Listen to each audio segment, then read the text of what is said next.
Santa Fe. Welcome to the latest episode of Little Globe TV. This is episode 9, Spring Forward. We are here in the middle of April, and the days are getting longer, the trees are blooming, the wind is blowing, and the pollen is kicking. So hope you all are staying healthy and hanging in there. Today's episode is our second collaboration with the Santa Fe Art Institute, and we're very excited about the stories that we will be showing today. I'm joined by Little Globe's Dylan Tenorio. And Dylan, how are you doing today? Hey, Katie. I'm doing pretty good. I'm excited to be here to be able to talk about this joint effort between SFAI and LGTV to focus on stories in Santa Fe from the inside out.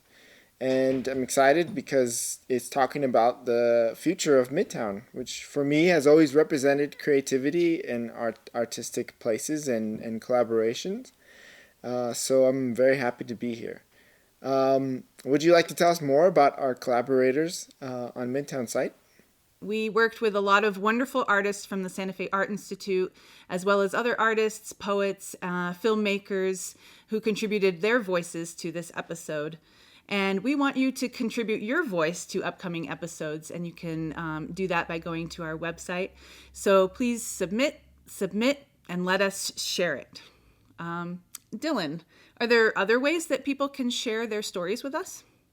Sure. They can use the hashtag LittleGlobeTV on all their favorite social media. And with that, I hope you enjoy the show.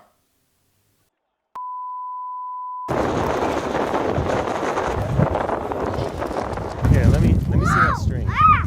I think I can help you.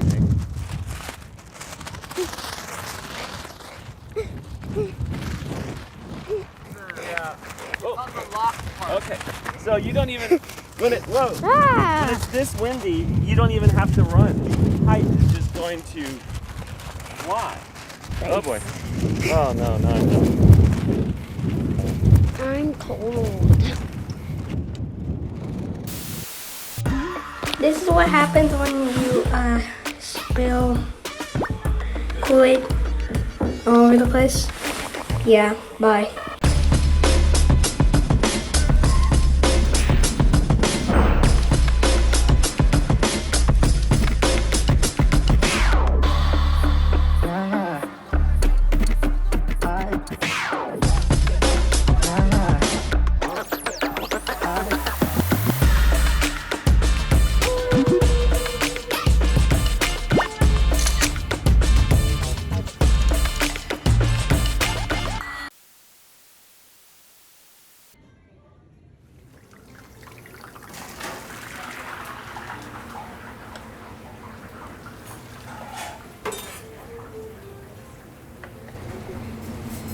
Last Sunday is very crazy.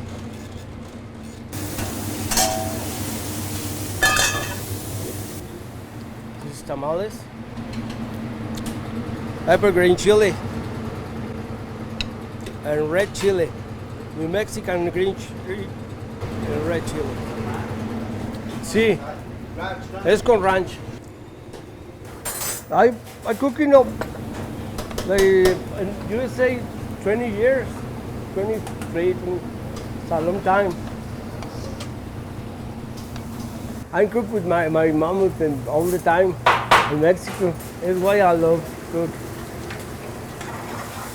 Desde tenía 5 años, mi mamá nos ponía a ayudarle a cocinar. Siempre nos puso a que aprendiéramos de todo para defendernos en la vida al futuro. I have short rib. It's beautiful short rib and BLTs. Me gusta mucho las comidas mexicanas. A ver, por un restaurante mexicano, por comida mexicana. Este año va a ser el bueno. Este año voy a tratar de poner mi restaurante y hacer. They only want pepperoni on half. I'll write it on it. Okay. No, I like to work 7 days. I was very with my friends over here, and it's good. I good money too. Yo cocino todos los días en la casa, después del trabajo, todos los días. Hago de cenar para mis hijos, siempre me esperan para cenar, sí. Pero cuando nos gusta cocinar, todo está bien, todo se siente bonito. Okay, ready to go.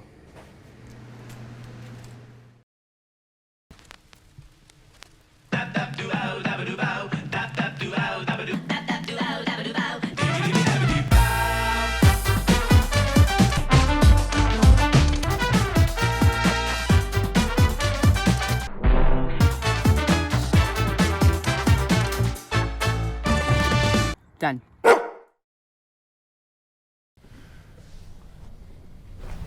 Sometimes I think the anger is already there, and it's not really the little stuff that's making me angry, but it triggers it. And so it's like all of this anger seems to be a lot of times misplaced.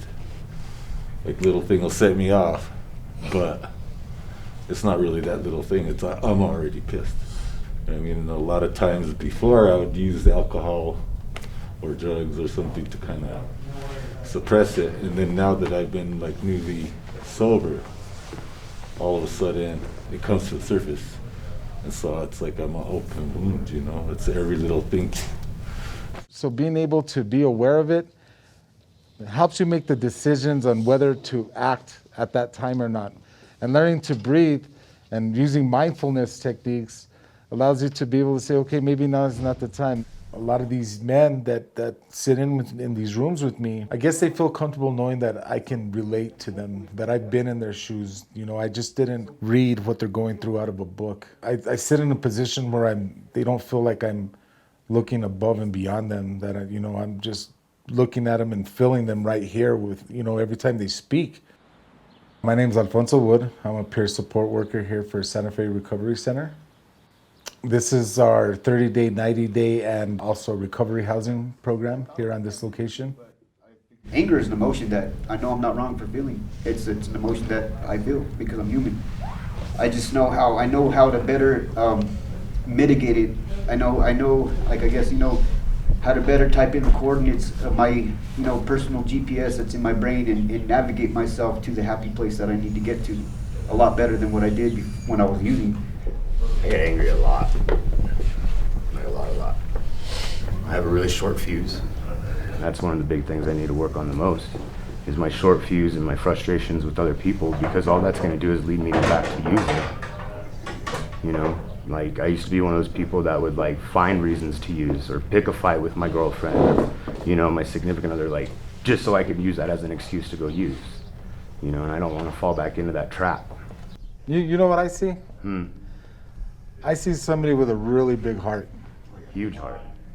And the reason I say that is because your defense mechanisms are trying to protect that big heart. We find comfort in our anger sometimes because it keeps that protective armor up on us. Because we're afraid that if our armor isn't up and our defenses aren't up and our heart is exposed, somebody's going to move in, do something that's going to hurt our feelings, and we're going to go back to that place where we don't trust the world anymore. I had a long haul. Mine was a 30-year addiction to alcohol. It was just a long 30 years. I'd been through so much. I'd lost so many jobs, lost so many relationships. I just remember waking up one day and saying, like, I need help. I'm going to die. I felt like I was dying.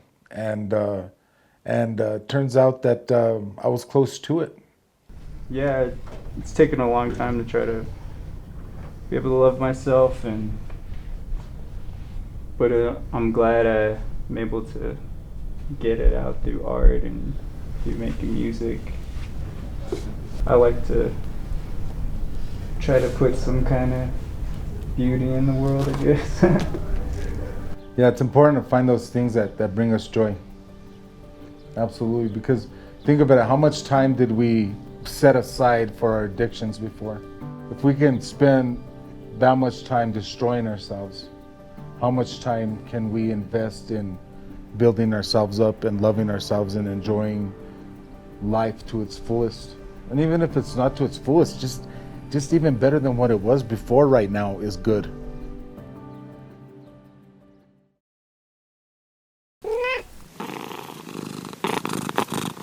For this episode, Spring Forward, we've had the great fortune to collaborate with SFAI. And from SFAI, we have Courtney Andar. Courtney? Hi, Dylan. I'm Courtney with Santa Fe Art Institute. I'm just so happy to be here. It's really been a wonderful collaboration with Little Globe. We've been talking about the Midtown site. We've been reminiscing about the past, some of our experiences on the site, and talking about the future of the Midtown site and how to build in equity and justice as it moves forward. And we are just so happy to present another piece for you by one of our favorite collaborators, Maya Green. Some of you may have heard Maya Green on the Tilt podcast out with the Santa Fe Art Institute.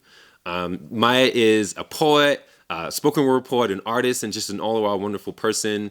She also is an alumni of the Story Maps Fellowship at the Santa Fe Art Institute. We're just thrilled to present Maya Green in collaboration with Daniel Stevenson with Little Globe.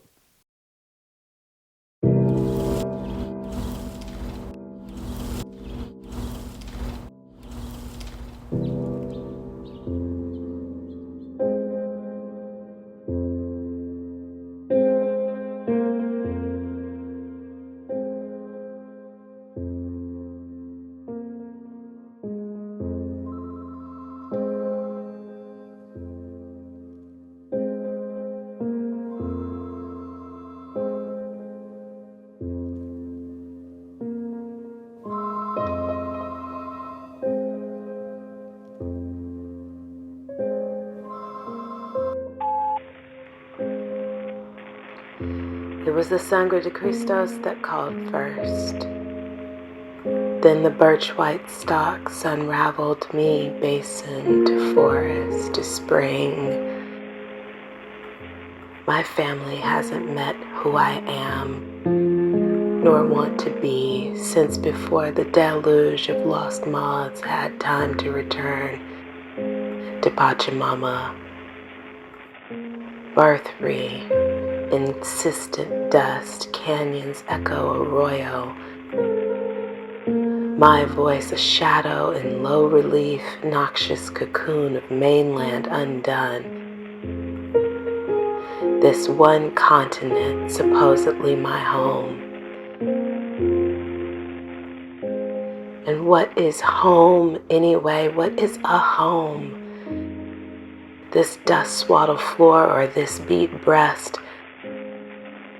Let mountain time carry movement, rhythm still in this arrangement of consciousness so exacting.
I'm tired. I want to go home.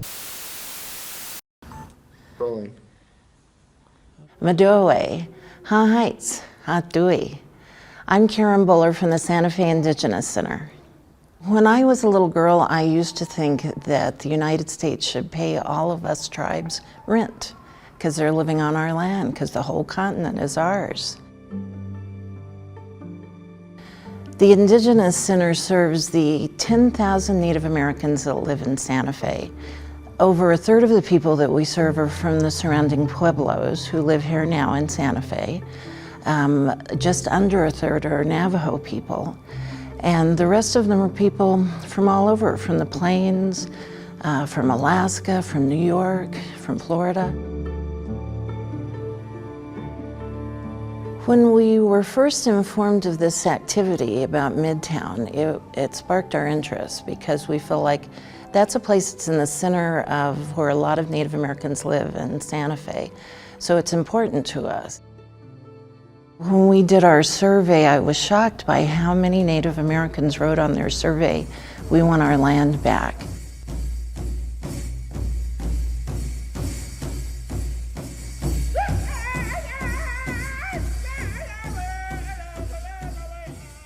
They'd like to see a powwow grounds first and foremost, but they would also like to see affordable childcare, a place to make farms and gardens, a place where they could show their art and make money and not just wait once a year to show it. And when we asked people what would they do at a powwow grounds, they said, "I'll teach my son to dance. I'll teach my daughter how to make powwow regalia and clothing. I'll sell my jewelry. I'll sell my food."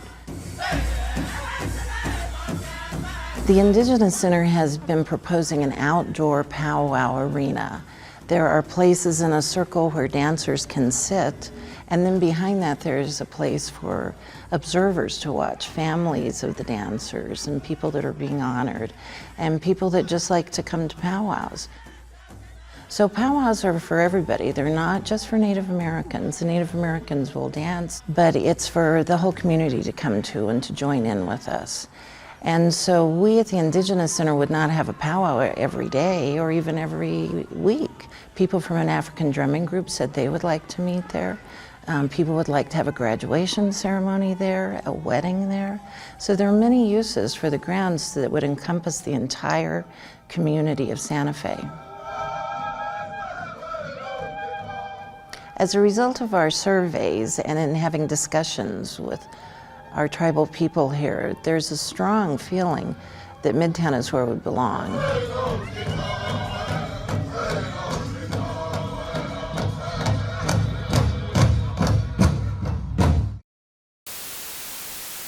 Over the past year, Little Globe has been working on an exciting project with the Santa Fe Public Libraries, where we've been training participants in how to document stories from their own families, neighborhoods, and communities.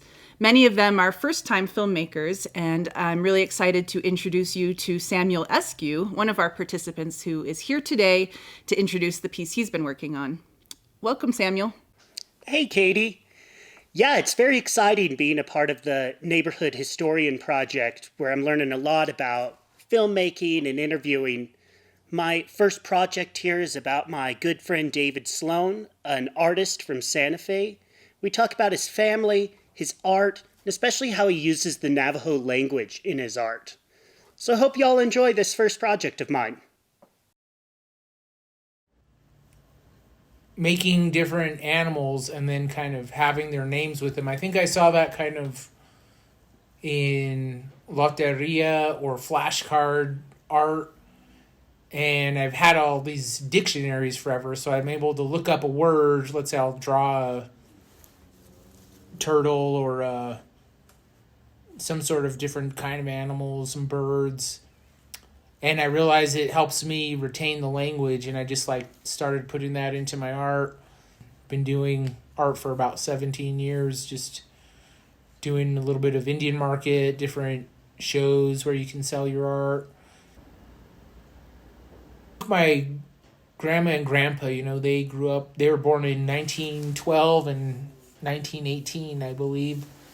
They grew up speaking Navajo, but my mother didn't and my aunts didn't because they went to the boarding schools. There's a whole generation of people like my mom's generation where they say they didn't want them to learn the language, but now everyone's trying to relearn it and it's more open. It's not so shunned upon. I am Todechini, which is my clan. It's like, that's who the people I'm supposed to be relating to. But then on my father's side, I'm born for the Bilagana, is what I like to joke about and say. So it's like, I'm here to teach other Bilaganas and say, hey, we don't have to be jerks. We can be supportive and learn better ways.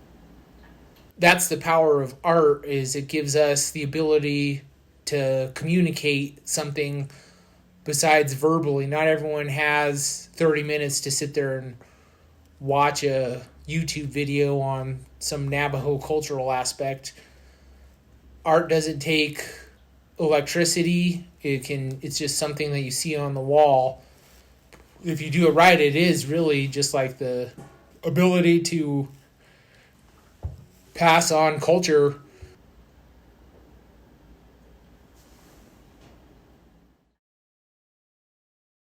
What's up, guys? I came outside today because my horn's broken, so I'm gonna try fixing it. Come on! There we go.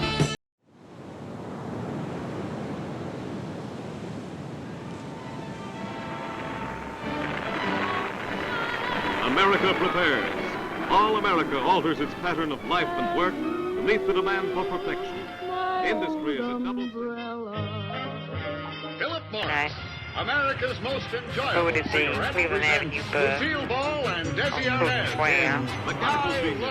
I took the only available seat that I saw, which was just back of what at that time was considered the white section. Let's congratulate both the system and... No, I need to see the system. I'm not all about it look like. This moment, if the system were as restrictive of your rights as... That's one small step for man, one giant leap for mankind. Yokohama, Japan, a press conference promising we can somehow manage climate change, a food crisis, and maybe the sixth great mass extinction.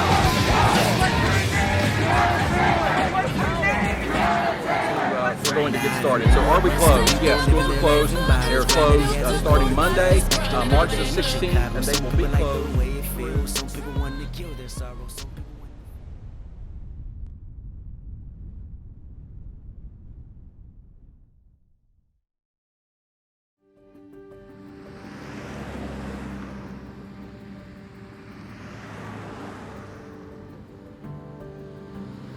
There's a lot of great guys that come through here. You know, what I found is most people that with addiction have, the core of them have the hugest hearts.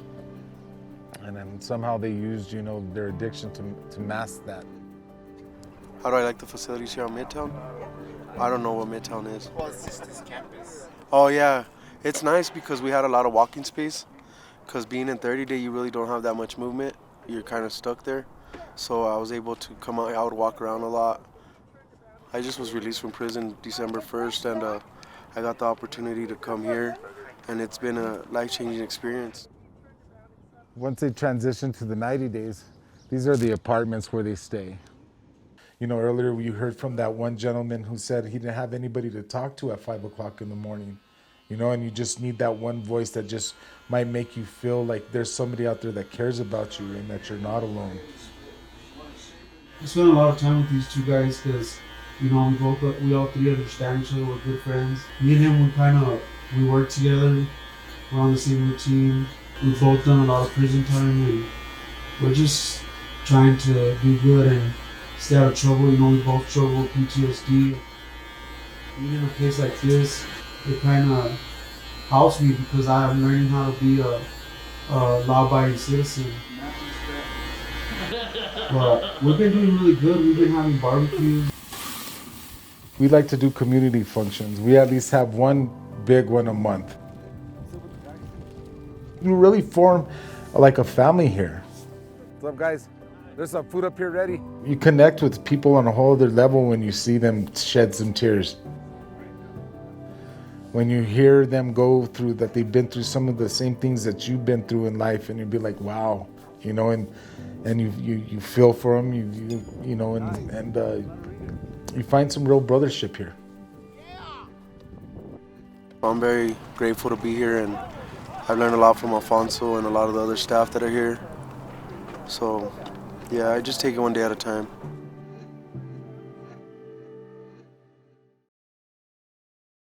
Hey, what rhymes with orange? No, it doesn't. What? The word what does not rhyme with the word orange. What are you saying? What are you saying You said, right now? what rhymes with orange? They don't rhyme. This is why no one likes you, Jim.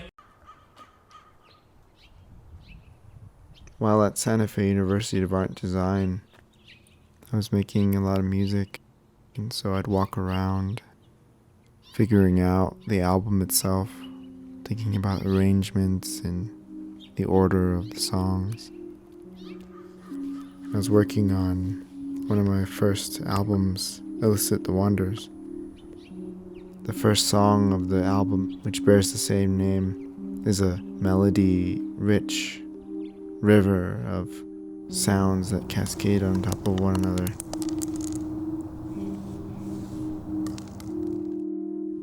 I don't know what will happen to the Visual Arts Center on the Midtown campus, but I do hope that it is good for the future generations.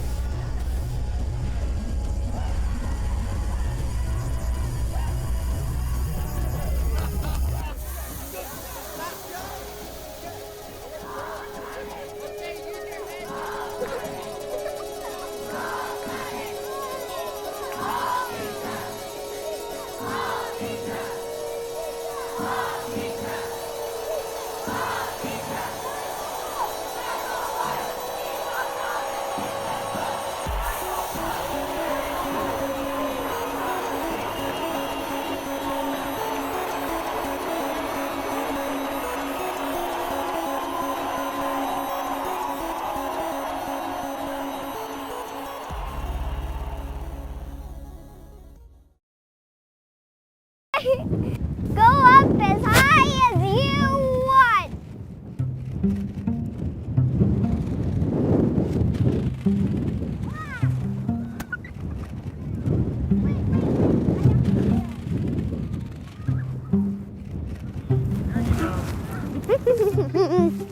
It's flying.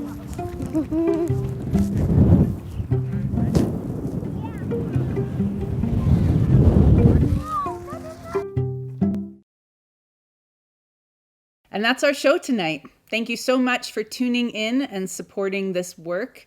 We are grateful to our supporters and funders who help make these episodes possible. Thank you to the Santa Fe Arts and Culture Department and Santa Fe Tourism Department's Digital Collaborative Impact Grant, NEA Artworks, New Senda Credit Union, New Mexico Arts, Digicom, and New Mexico Humanities Council. Also, a special thanks to PNM Resources Foundation and Impact and Coffee and their Next Gen In grant, which is supporting our young filmmaker Jaden Martinez to work with us. Thank you, Jaden. Thank you. We also want to thank the Santa Fe Recovery Center for allowing us access into their program and facilities. And special thanks to the Santa Fe Art Institute for being such great partners and collaborators. We love working with you all. Please tune in mid-July for our next youth episode, which we'll be working on over the next few months. And we will leave you tonight with a short spoken word piece by Hakeem Bellamy. And with that, I hope you stay safe, and we'll see you next time. Hakeem Bellamy. This place will always be the heart of the city. Will always occupy sacred vacancy in our minds and chests. Will always be beating in the background. Will always be breathing in the foreground. Sometimes fast, sometimes slow, but still.